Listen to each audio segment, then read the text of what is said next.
Hi everyone, let's talk about my farm shop, which I've just finished a 2-player playthrough for. If you haven't seen that yet, it will be linked in the description so you can check out the game in action. This is just about what I think of it if you are interested in that.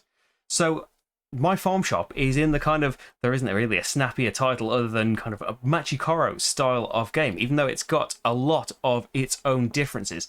In that, we are rolling dice and everyone is using those results to try and activate things in their personal player area. So, off the top of my head, there's Machikoro, there's Valeria Card Kingdoms, and there's my farm shop. And it does it very differently, that you've got this board.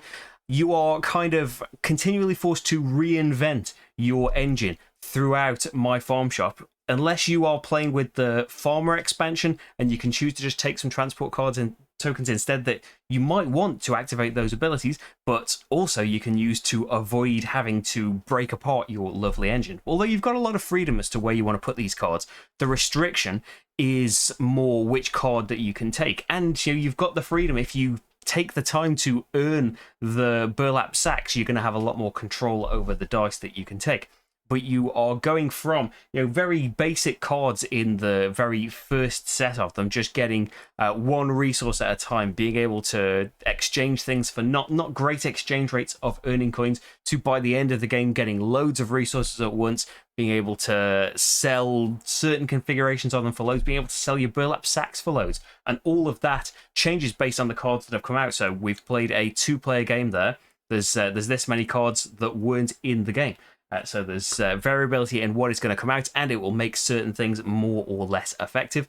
I like the modules being added on, especially the quick start modules, just to give us some different farms and different starting points, different kind of starting points to go from launching pads, and the goals giving us, well, short-term goals, really. They are things that are fairly achievable that we can race for, like having your storage completely full or getting 6 of one kind of item. And then once you've done that, the cards that come out that want a load of multiple items or want the particular item you were collecting a lot to sell will be a lot more attractive, and it just kind of feeds off itself from there. But the key kind of thing other than that is the dice mechanism, that in those other games that I mentioned, you have 2 dice, and you roll those dice. You might get some way of altering those dice, but generally, you roll the dice, you will activate your things, everyone else will activate your things. Say in Valeria, other people get to do different things if it's not their turn. But here we have 3 dice that doesn't sound like a massive difference, because you're using 1 for this and 2 for everybody to activate their things, but that can suddenly add a whole dimension of mind games to it, because you are thinking about not just what you would like to get activated now by these things going off, and you can think about your burlap sacks and how you can adjust the dice for yourself. So you are looking at the card you want to take. You need to sort out the number that you are taking, so you can, even if you're paying with the sacks, so you are able to take a card that is advantageous to you, or at least will be pretty decent for you. You don't want something that completely doesn't work with what you are doing, especially later on. But you're also starting to think, and more as the game gets later and later, and people are just on the hunt for points, gathering things like the sunflowers, which are a nice extra touch, making cards a bit more powerful, and all cards that come into that slot in the future, nice extra thing. But yeah, you have to be thinking about, well, 7 would be okay for me to activate, but it's perfect for you. You've put this amazingly powerful card there, and we've got this special farmer power that lets us put sunflowers on there, so your particular thing is really, really powerful. So do I want a 7? Maybe I'd want to make it really far, so at least if you want to activate that perfect thing, you're going to have to spend a few sacks for it, or I can see you haven't got enough, and 4 would actually be pretty good for me. There are all these extra thoughts and tugging you in different directions, rather than just rolling the dice and then it's done. The farmer expansion is a nice extra thing as well, especially since it means that you can avoid taking a new card if you really don't want one. But the powers can be quite effective as well, especially since you can save them up and launch them off when they're going to be best for you, like when you want to swap goods into other goods.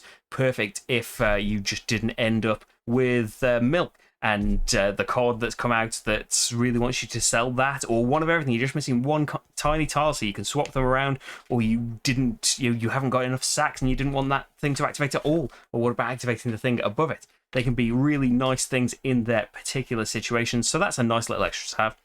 But yeah, I really like the other modules much more than that. Having said that, though, even though it's got its own unique thing, and I think that choosing between the 3 dice is a really fantastic touch. I'd say that, yeah, the game as a whole, I like the simplicity of it, and it's very easy to learn, especially if you shave all of these modules off and just play it in its pure base form.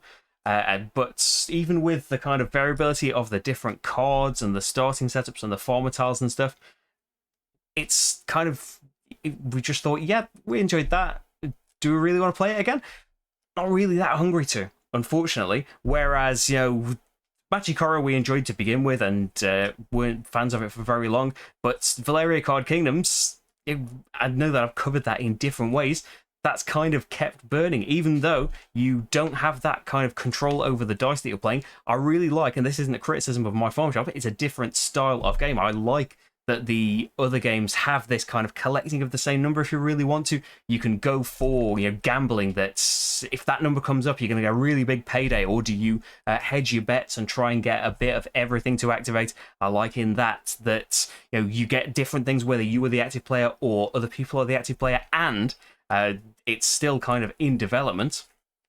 But yeah, there's a whole co-op module for that, and it's a much bigger game and is more complex with all of this extra stuff on it. So depending on your situation, that might be just putting you off more and more by saying all of that stuff. But for me anyway, my heart's still there, and for as much as I like my farm shop, I'm not really burning to keep playing it at the moment, unfortunately. But the playthrough is there, and you can see all of the stuff for yourself and decide whether you would like to give it a go.